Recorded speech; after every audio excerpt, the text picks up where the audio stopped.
When you truly do this properly, you're not waiting for your success to feel empowered. You're not waiting for your wealth to feel abundant. You're not waiting for your new relationship to feel love.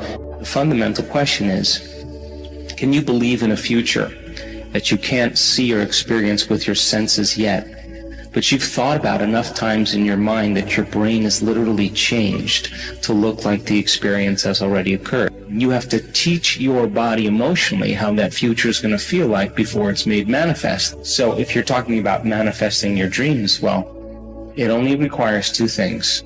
It requires a clear intention. An intention is a vision, a possibility. The moment you say, what would it be like to be healthy? What would it be like to be wealthy? What would it be like to have a new home? What would it be like to have a great job? And you get this idea in your mind, that's intention. Then you write down the details. Okay, I want to travel around the world. I want to have great benefits, great insurance. I want to work with really cool people. I want to have a chance to be creative. And you list all of those individual elements to fortify your dream. The more you get clear on those details, the more your brain begins to work in new ways. Anytime you make your brain work differently, you're changing your mind.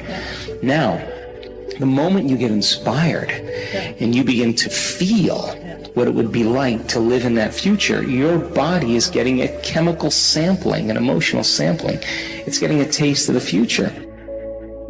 In other words, you have to feel awe in order for the mystical moment to happen. You have to feel abundance before your wealth can occur. You have to feel in love with life before your new relationship happens. And the moment you do that, you step into the unknown.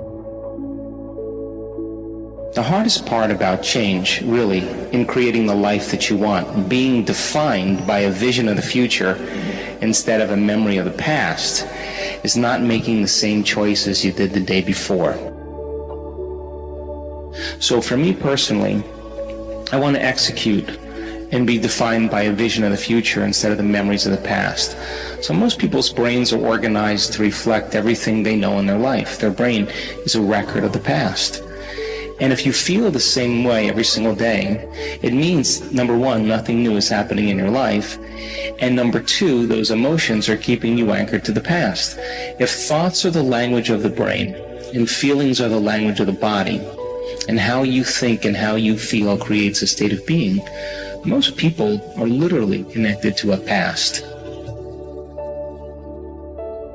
So can you then maintain that vision, that view of your future, independent of the conditions in your environment, independent of the emotional addictions or conditionings or habits of the body, and independent of time? Because if you can, that's what greatness is all about. That's when we begin to truly change. And people around the world are doing this consistently, and they're doing it really well because it's our natural, innate way of being. The challenge is then to every day be defined by a vision of the future. So then when you combine a clear intention, that's a thoughtful process, with an elevated emotion, a heartfelt state of being, thoughts are the language of the brain, feelings are the language of the body. When you truly do that, your brain and body are living in the future instead of living in the past, and you're going to be drawn to some new event. Thoughts are the electrical charge in the quantum field, and feelings are the magnetic charge. And how you think and how you feel broadcasts an electromagnetic signature that influences every single atom in your life. So here's the question then. The fundamental question is, it's going to take time to pull your brain and body out of the past and continuously invest your energy into the future. So can you then maintain that vision, that view of your future, independent of the conditions in your environment, independent of the emotional addictions or conditionings or habits of the body, and independent of time? Because if you can, that's what greatness is all about. That's when we begin to truly change. Now, the latest research in neuroscience and neuroplasticity tells us we can change our brain to look like the event has already occurred. And can we begin to emotionally embrace a future reality that's a potential in the quantum field, and begin to emotionally embrace it to such a degree that we fall in love with that future reality, that our body, as our unconscious mind, begins to believe it's living in that future reality in the present moment, and we're signaling new genes and new ways to change our body to look like the experience has already occurred in preparation for the event.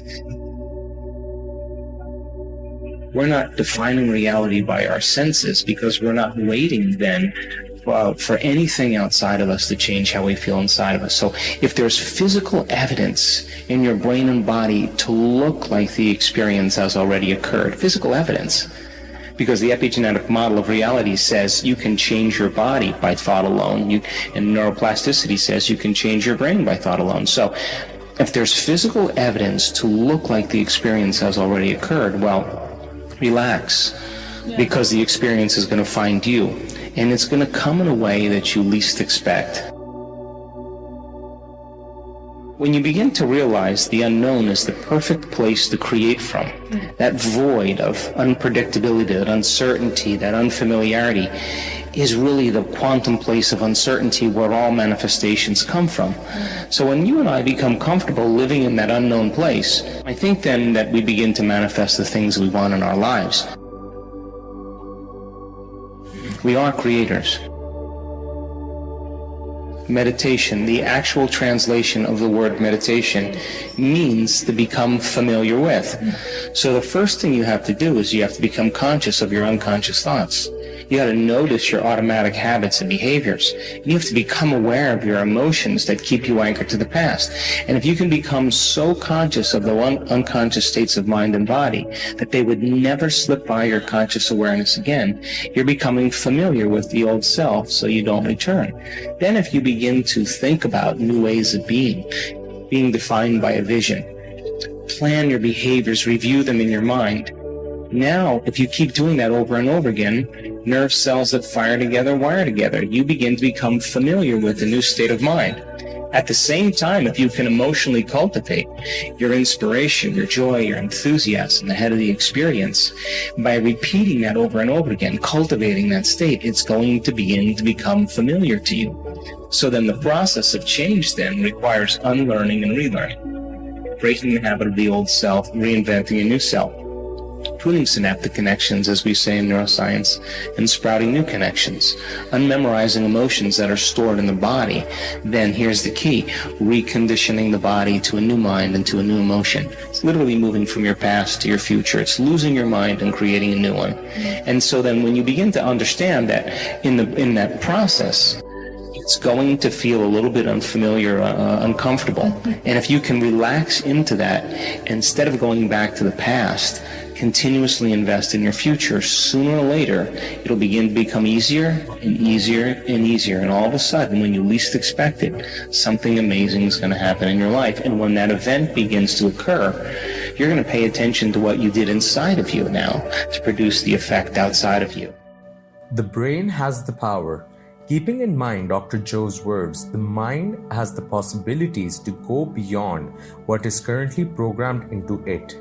A person has to experience an energy of what they want, and before that happens, they have to rehearse within themselves. Because if you keep living based on the experience of the past, nothing new will occur, and life will go on as nothing has changed or will change. To bring about greater change within themselves and outside themselves, they have to imagine it, experience it, in order to bring that very moment into existence.